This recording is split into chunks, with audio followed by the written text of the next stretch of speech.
Web. We are beginning that now. Thank you. The February 27th State Board meeting will now come to order. Good afternoon and welcome to the February 27th, 2026 State Board of Education meeting. Board members, please engage your microphones before speaking and turn them off when you are finished speaking. Board members who are joining virtually, please unmute yourself before speaking and mute when you are finished speaking. Please note that board members may be using their cell phones and laptop computers to access the agenda and information related to this meeting. Would the recording secretary please call the roll? Kristen Christensen. Here. Maggie Douglas. Here. Lisa Schoenhoff. Here. Liz Renner. Here. Kirk Penner. Present. Sherry Jones. Here. Elizabeth Tegmeyer. Here. Deborah Neary. Here. Commissioner Maher. Here. All present. Quorum is established. Please rise and join me in the Pledge of Allegiance. I pledge allegiance to the flag of the United States of America and to the republic for which it stands, one nation under God, indivisible, with liberty and justice for all. Information regarding the Open Meetings Act is posted as you enter the room from the main entrance doors. The Open Meetings Act is also posted on the State Board of Education's website. I'll pause just a moment to remind all board members that we will use the same procedure we used on Tuesday. If you would like to speak on Zoom, please use the virtual hand raising. And if you are in the meeting room in Lincoln, please address the chair so that you may speak. This is now the public comment period.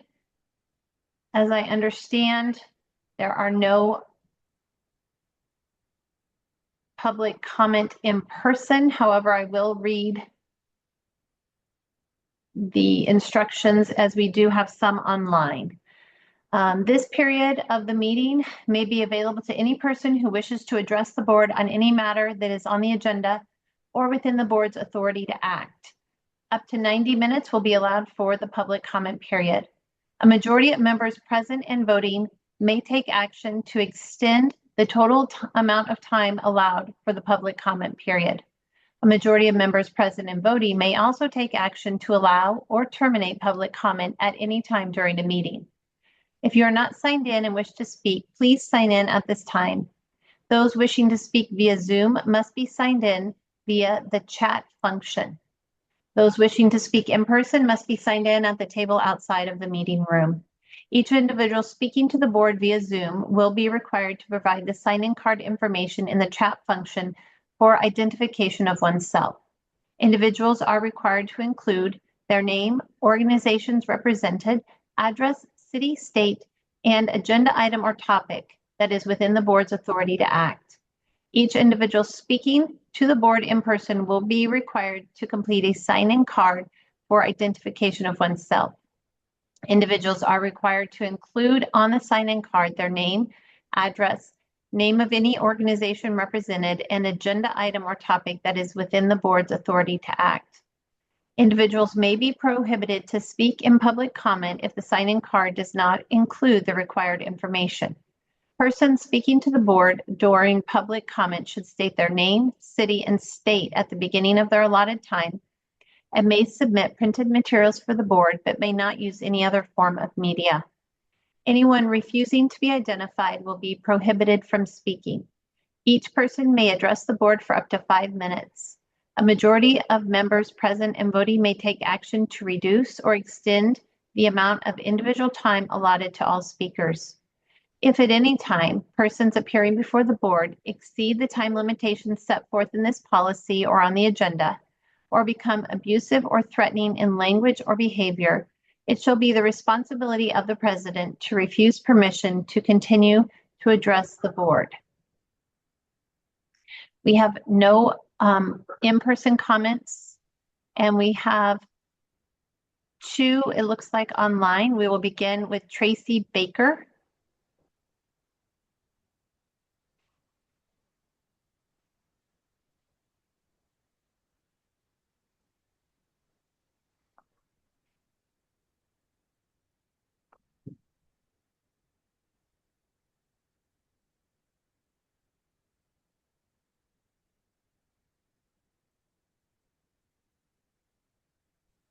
Hi, are you able to hear me? Yes. Okay, thank you. My name is Tracy Baker, Traceebaker. My address is 7806 North 157th Street in Bennington, Nebraska, and I'm here to provide my thoughts on the learning community plan that you guys will be discussing later today. Public education cannot continue to demand unlimited funding while refusing measurable accountability. We are being asked to fund a state mandated program without a clear performance metrics, without defined benchmarks, and without a transparent plan to evaluate whether it works. That is not innovation, that is institutional complacency. In the private sector, if a department cannot demonstrate results, it does not receive indefinite funding. If goals are not met, leadership restructures, reallocates, or better yet, defunds. That is called responsible management. It is how organizations survive.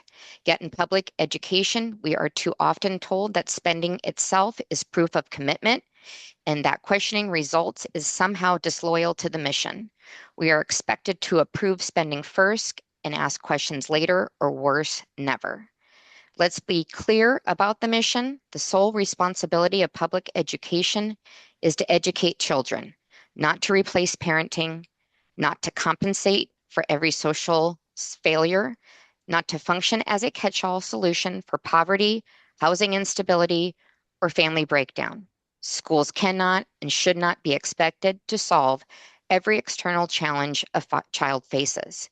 And we must confront an uncomfortable truth. Increasing spending in high poverty schools by itself does not guarantee better educational outcomes.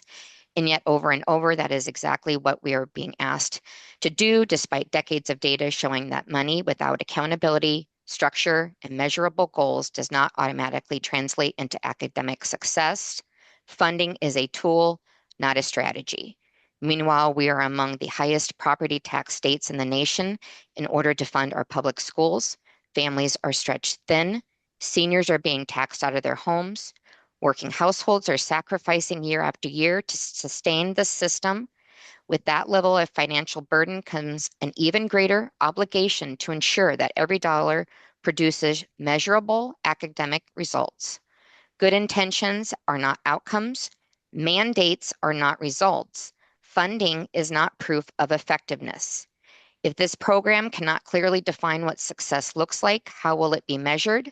When will it be evaluated? And what will happen if it fails? Then approving it is not leadership. It is failing to do your job as responsible stewards of taxpayer dollars. Accountability is not anti-education. It is pro-student and pro-taxpayer. And in a state where citizens are already paying a premium to support public schools, we have a duty to demand measurable returns on that investment. Anything less is not stewardship, it is surrender. Thank you for your time. Thank you. Our next speaker is Kay Jovan Chambers.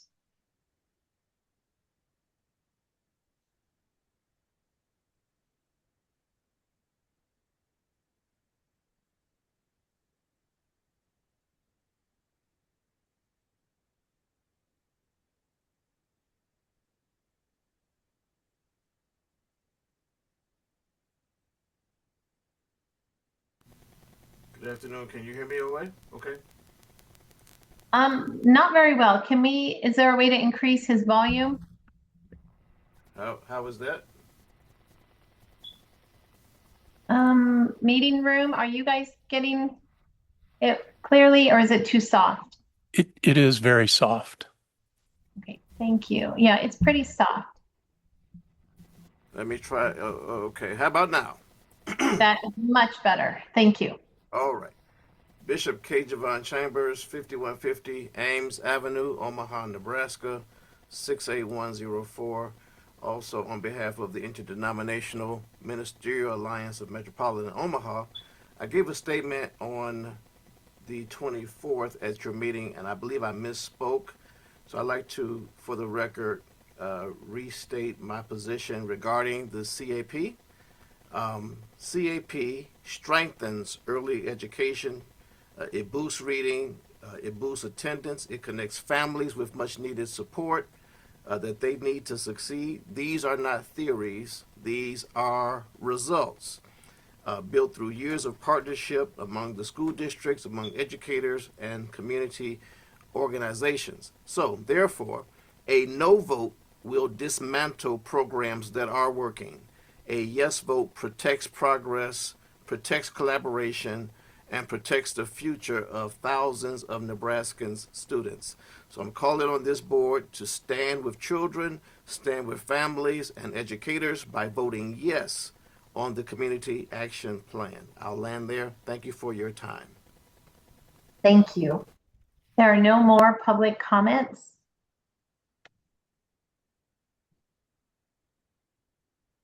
No written public comment has been submitted. Agenda item 3.1. Is there a motion on item 3.1? Yes, Liz? Yes, I move to adopt the revised community achievement plan of the learning community of Douglas and Sarpy counties. Second. It has been moved and seconded to adopt the revised CAP of the learning community of Douglas and Sarpy counties. Is there any discussion on the motion?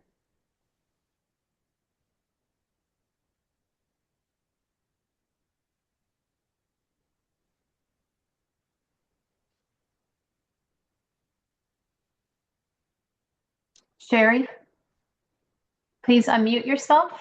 Yes, I do have a statement I'd like to read. Although I stand by my vote of no on the Learning Community Plan, I have since learned that the new plan removed the listing of the partnering organizations. My stated reason for voting as such was because of One World Health being included as an integral part of the plan. I stated 4 of my specific concerns during the February board meeting, which can be found on NDE's website. I stand by these concerns and believe they are justified. According to statute, my reason is outside of the statute requirements. I cannot in good conscience vote yes, and I cannot, due to the statute requirements, vote no.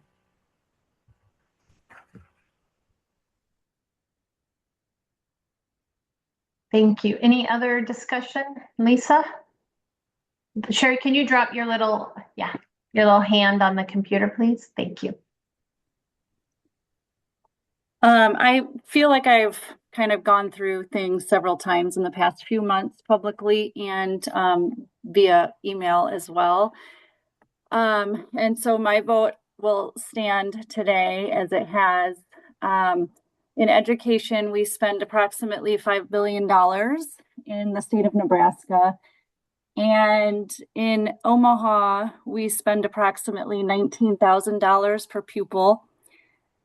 As I look through the CAP plan, I see some great things, and I see some things that are that I have serious concerns about. Omaha has continued to be on needs support to improve as their category, and they have declining graduation rates as well as declining attendance rates. Their ACT scores show that we have 20% proficient in ELA and 14% proficient in math. NSCAS has 38% proficient in ELA and 29% proficient in math. So with that being said, advancing a plan that has already proven ineffective, something needs to change in the plan, many things that we have discussed already. Otherwise, we're just putting students at continued and predictable risk of underperformance. There are a great deal of things that we can do to improve this plan, but by voting yes today, you are reinforcing the very conditions that are holding students back rather than correcting the course of action. To meet our responsibility of kids in Nebraska, we must move away from approaches that have shown to fail in delivering student achievement by the time they're getting to 3rd and 4th grade and beyond, and fix the plan and do what we need to do to work together and improve so that we can meet the needs of all students in Nebraska.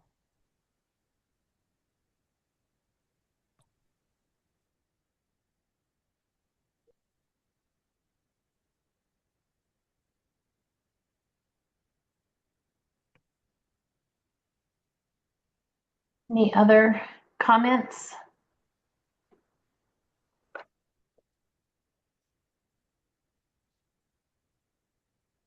I do have a few thoughts about this plan, and I just wanted to look at and talk about accountability.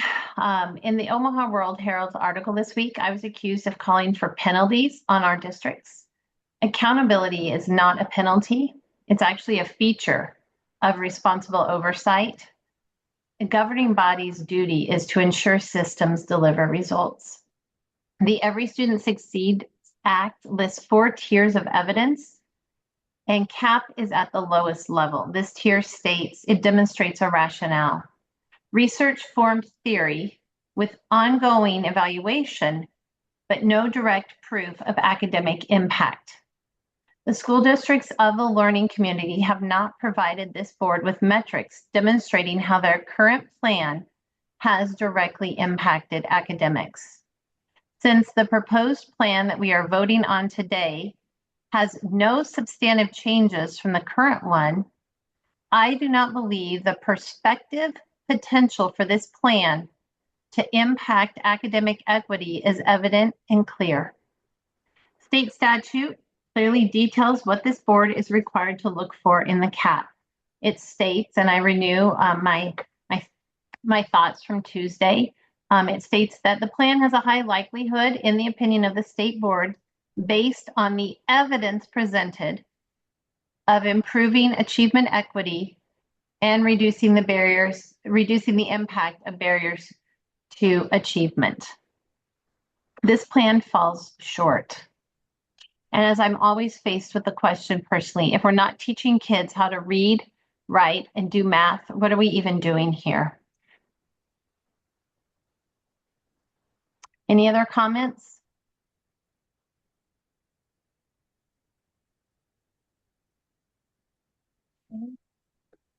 Right, seeing none, I will repeat the motion. It is to adopt the revised CAP of the learning community of Douglas and Sarpy counties. Would the recording secretary please call the roll?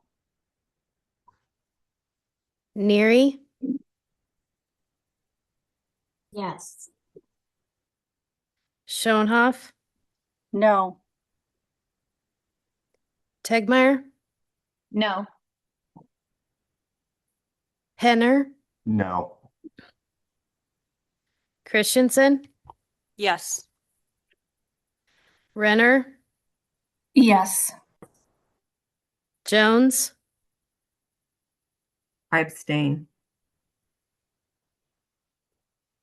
Douglas, Yes. 4 yes, 3 no's, 1 abstain.